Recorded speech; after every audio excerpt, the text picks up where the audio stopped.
الحمد لله رب العالمين وبه نستعين على أمور الدنيا والدين والصلاة والسلام على أشرف الأنبياء والمرسلين سيدنا محمد وعلى آله وصحبه أجمعين رب اشرح لي صدري ويسر لي أمري واحلل عقدة من لساني يفقهوا قولي.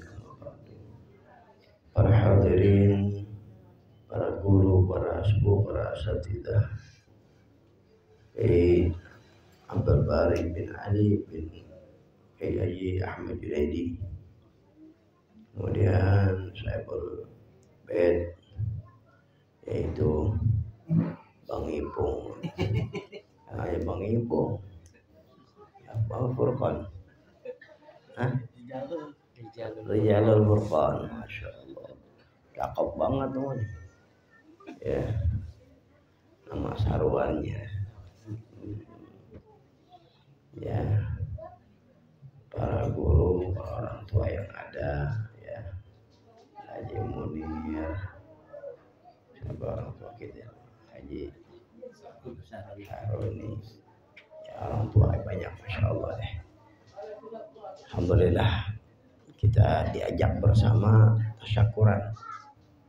Dalam fikihnya disebut walimatul a'dzar, ya, karena innal wala'i ma'asyaratun ma'wahidin. Walimah yang ada nas yang memang warid datang riwayat dari Rasul SAW itu ada 11, di antaranya walimatul a'dzar indah khitan.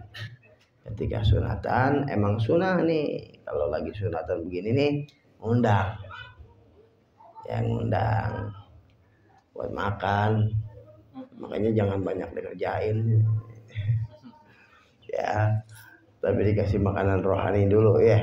Masya Allah, cakep, rohaninya dapat, jasmaninya juga dapat, alhamdulillah. Diajak juga kita di sini doa untuk anak yang sedang dikhitan. Dan ini anak lagi diajarin pengorbanan. Sunatnya sakit gak? Sakit, tapi itu pengorbanan hidup. Lagi diajarin.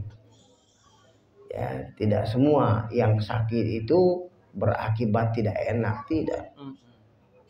Ya, sakit, tapi berapa banyak sakit tapi berakibat jadi enak. Ya, yang namanya sunatan kan dapat duit ya, enak, bisa senyum, dapat hadiah apa entar, minta apa, minta kapal, ya, nah, itu dia. Nah, ini diajarkan anak itu sejak dini biar berani berkorban, karena mental anak sekarang ini yang berbahaya, mental instan. Jadi instan aja maunya, nggak mau resiko, nggak mau dalam berbuat, bermujahadah, sehingga mudah putus asa dan emosi, nggak terlatih.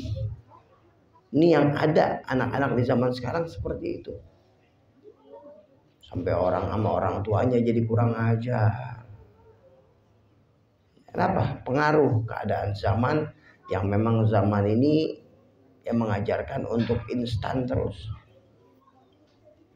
Nah, dalam pendidikan Islam, sunat ini diantaranya adalah diajarkan kepada anak. Ya, walaupun nggak terlalu sakit katakanlah, ya kan. Tapi kalau namanya cerita sunat kan sedikit serem aja. Walaupun prakteknya juga nggak terlalu. Ya, nah di sini apa? Diajarkan berkorban. Oh, ini loh hidup. Belum lagi nanti tahapan. Ada waktunya ketika kita berhadapan dengan kawan yang egois. Di situ ada waktunya kita diajarkan untuk ya tahan diri. Biar kita ini dewasa menghadapi orang-orang kayak begitu. Memang Allah ciptakan manusia beda-beda. Yang Allah kasih rizki itu bukan harta aja, termasuk daripada kesabaran, ketabahan, akal sehat, kebijakan di dalam bertindak, itu juga rizki. Dan itu pun Allah bagi beda-beda, nggak semuanya sama. Kalau Allah Subhanahu wa taala berikan pada kita itu ada sesuatu kelebihan di dalam kebijakan, ya di dalam ketangkasan, maka hendaknya ini kita biar bisa bersikap untuk lebih sabar, lebih dewasa.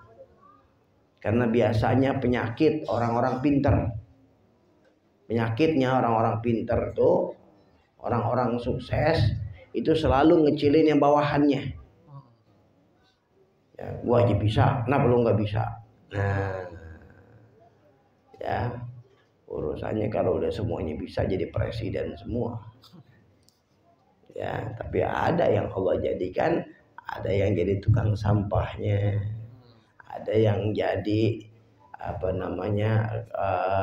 ngangkat-ngangkat kuli, ada yang tukang bikin genteng, ada macam-macam. Ini ragam.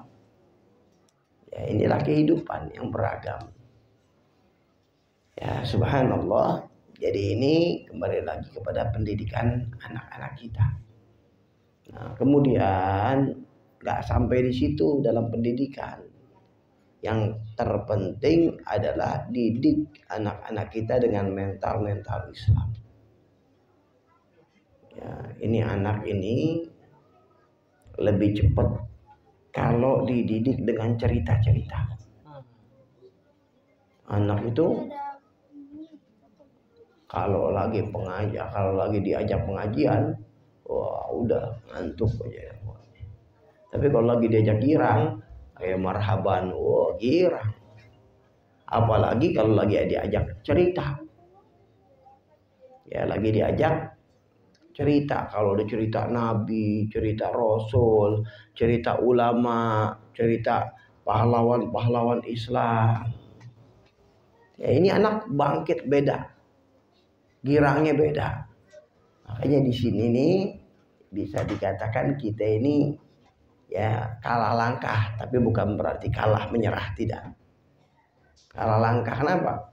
Mereka orang-orang barat sudah tahu seperti ini. Makanya mereka bikin tuh film Batman, Superman kalau dulu tuh. Kenapa? Karena mereka tahu ini anak kecil demennya daya hayal. Ya sampai ada yang pakai kain, sayap dipikir dari lantai 2 terbun. Batman tahu-tahu jatuh mati. Ya terlalu dosisnya terlalu besar.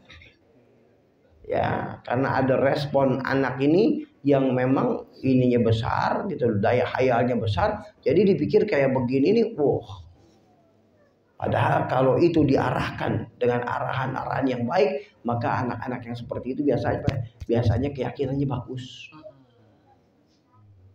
Kalau diolah tuh bisa hilang, bisa terbang, itu beneran jadi wali Allah. Kalau diolah. Nah inilah tadi. Ya sajian-sajian Doraemon lah, inilah, itulah. Kalau masih ada unyil aja masih bagus. Unyil udah kalah unyil ya. Unyil kucing. Ya, dulu udah kalah udah. Ya, Paradennya kumisnya udah dicukur. Ya, enggak ada cerita-cerita seperti itu. Ya, paling enggak yang lebih mendekati sekarang Ipin Upin deh tuh. Ya, dulu mau diproduk di Indonesia nggak mau, akhirnya dia jual ke Malaysia. Ya udah, tapi nggak apa-apa lah. Bagus lah, masih satu rumpun kita, nggak repot. Nah ya jadi penting buat anak-anak tuh sekarang, apalagi alhamdulillah banyak kalau kita lihat YouTube tuh pahlawan-pahlawan Islam, baik itu dari kalangan sahabat, baik itu perang Badar, baik itu banyak dah tuh film-film yang sekarang tuh, Sayyidina Umar bin Khattab ceritanya sampai berapa episode, wah itu luar biasa. Itu perlu anak-anak kita tuh nontonin kayak begitu, biar bukanya kayak begitu. Ya anak kecil sekarang kan lihat aja handphone lihat. Ya anak kecil udah punya handphone lihat. Ya paling nggak ada kalau yang nggak bisa dicegah ya diarahkan lah yang baik, diarahkan nonton yang benar-benar yang bagus-bagus. Ya dengan seperti itu ini kita ini bersaing gitu, bersaing. Ini anak mau diarahin kemana? Mau jadi pejuang atau pecundang? Nah, kalau mau jadi pejuang ya kita bentuk sesuai dengan kepribadian para pejuang. Timbulkan figur-figur pejuang pada jiwanya. Pahlawan-pahlawan, baik pahlawan Islam, pahlawan bangsa, pahlawan nasional, bagaimana Imam Bonjol, bagaimana Pangeran Diponegoro, Patimura dan lain-lainnya. Ceritain nggak apa-apa, cerita para nabi. Kenapa? Jadi timbul di dalam jiwanya jiwa pejuang. Ya, tapi kalau jiwanya pecundang, hanya diajak hayalan, buktinya kosong, hampa. Wow, melihat kejadian nolongin, langsung terbang. Mana nggak bisa. Hayalan doangan, hampa. Yang ada apa? Hayalan tinggi, tidak terrealisasi, ya udah jadi pecundang. Jangan sampai kita seperti itu. Ya, nah ini juga PR buat kita. Jangan pikir kita ini santai-santai begini, enggak. Kita ini dalam keadaan tarik menarik kita. Yang mana yang bisa lebih pengaruh untuk menjadikan anak pejuang kah atau pecundang? Nah, ini yang menentukan. Kalau habis waktunya dimakan handphone, habis waktunya dimakan nonton ini itu dan lain-lain, terus udah timbul itu anak, jalan pemikirannya disuruh belajar males, emosi ini itu, udah jadi pecundang. Ya, orang Yahudi aja, Yahudi itu nggak dikasih main handphone anak-anaknya. Kalau udah remaja baru, ya udah bisa menyetir baru. Ya subhanallah. Tapi inilah tantangan yang ada, maka kita pikirkan seperti itu. Kenapa? Karena kita pengen anak-anak kita nanti ke depan mereka bisa kita lihat, oh jadi gubernur anak-anak kita. Gubernur, dulu lahir di Pasar Rumput tuh mainnya. Wah, bisa aja. Oh menteri, wah dulu tuh dekat kandang kuda ya. Bisa aja, ya gak? Wow, presiden, wow, keluaran Masjid Al-Abror, wih, mantap. Ya, ini hayalan yang bisa tercapai, hayalan yang bisa tercapai. Tinggal siap gak kita? Gitu aja. Ya, ini sedikit motivasi buat anak yang disunat, buat kita semuanya yang punya anak. Jaga anak-anak kita.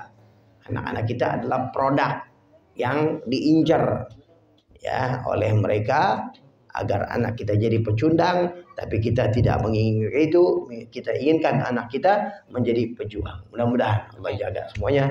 Allah maafkan segala kesalahan dosa kita dunia dan akhirat. Amin ya rabbal alamin.